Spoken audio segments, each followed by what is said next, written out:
नमस्कार, आप देख रहे हैं चकाचक एक्सप्रेस और मैं हूं वर्षा श्रीवास्तव। दोस्तों, अगर आप सिनेमा के शौकीन हैं तो आप द वायरल फीवर यानी टीवीएफ के बारे में जरूर जानते होंगे, क्योंकि ये बीते कुछ सालों से यूट्यूब पर एक अच्छा प्लेटफॉर्म सेट कर चुके हैं और लगातार अच्छा कंटेंट परोसने के चलते युवाओं के बीच खासा प्रसिद्ध भी है। टीवीएफ द्वारा हाल ही में रिलीज की गई वेब सीरीज एस्पिरेंट ने भी काफी धमाल मचाया था और ये सीरीज लोगों को खूब पसंद आई। लेकिन इस बीच इस सीरीज पर एक बवाल खड़ा हो गया और नई वाली हिंदी के स्टार राइटर नीलोत्पल मृणाल ने टीवीएफ पर उनकी किताब डार्क हॉर्स का कॉन्सेप्ट और कहानी कॉपी करने का आरोप लगाया है। कल नीलोत्पल ने अपने एक फेसबुक पोस्ट से टीवीएफ पर यह आरोप लगाया और लिखा कि उनकी किताब से आइडिया और किताब की कहानी का 30% कंटेंट चोरी कर लिया गया, जिसके लिए वो कानूनी लड़ाई लड़ेंगे। उनके इस पोस्ट के बाद कई लोग उन्हें सपोर्ट कर रहे हैं तो बहुत सारे लोग उन्हें ट्रोल भी कर रहे हैं। लोगों का कहना है कि जब एक जैसी थीम पर किताब और फिल्म दोनों होगी तो कुछ समानताएं तो होना आम बात है, क्योंकि वह एक ही सब्जेक्ट पर आधारित है।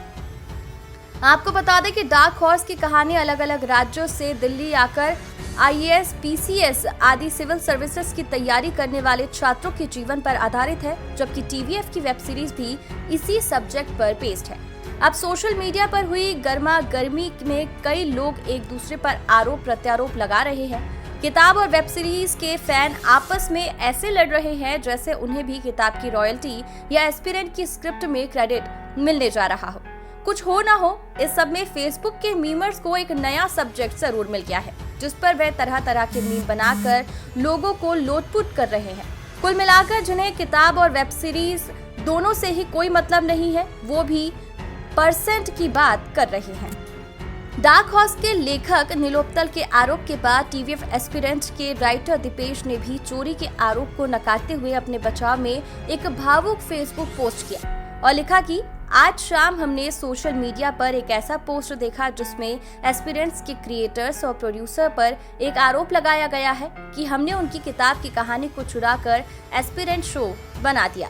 सबसे पहले मैं उनसे ये कहना चाहता हूँ कि एक लेखक होने के नाते अगर किसी की कहानी को चोरी कर लिया जाए तो उससे बड़ा दुख और कोई नहीं होता।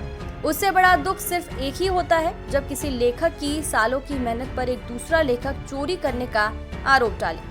और इसलिए मैं नीलोत्पल भाई को ये आश्वासन देना चाहता हूँ कि मैं खुद आपको पूरी तरह से सहयोग करूंगा ताकि आप अपने और हमारे सत्य तक पहुंच पाए। अपनी लंबी सी पोस्ट में उन्होंने बहुत कुछ लिखा है और साथ ही टीवीएफ एस्पिरेंट्स के पहले एपिसोड्स के ड्राफ्ट का स्क्रीनशॉट भी पब्लिश किया, जो कि साल 2019 का था। दीपेश के इस पोस्ट के बाद नीलोत्पल ने भी एक पोस्ट किया जिसमें उन्होंने कहा कि आप टीवीएफ एस्पिरेंट्स का साल 2019 का ड्राफ्ट दिखा रहे हो, जबकि डार्क हॉर्स किताब तो 2015 में ही आ चुकी थी। फिलहाल सोशल मीडिया पर आरोप प्रत्यारोप और ट्रोल करने का दौर जारी है। देखना होगा कि आने वाले दिनों में ये लड़ाई कोर्ट तक जाती है या आपस में ही सुलझ जाती है। हम इस वीडियो को एक सवाल के साथ समाप्त करते हैं कि क्या आपने किताब पढ़ी है और वेब सीरीज देखी है? अगर हाँ, तो आपको क्या लगता है, क्या कहानी चोरी करने का आरोप सही है या एक ही सब्जेक्ट पर बेस्ड दो अलग अलग कामों में इतनी समानताएं लाजमी है? कमेंट करके अपनी राय जरूर दें और चकाचक एक्सप्रेस चैनल को सब्सक्राइब नहीं किया तो तुरंत कर लें। मिलते हैं अगली वीडियो में, तब तक आप अपना और अपनों का ख्याल जरूर रखें।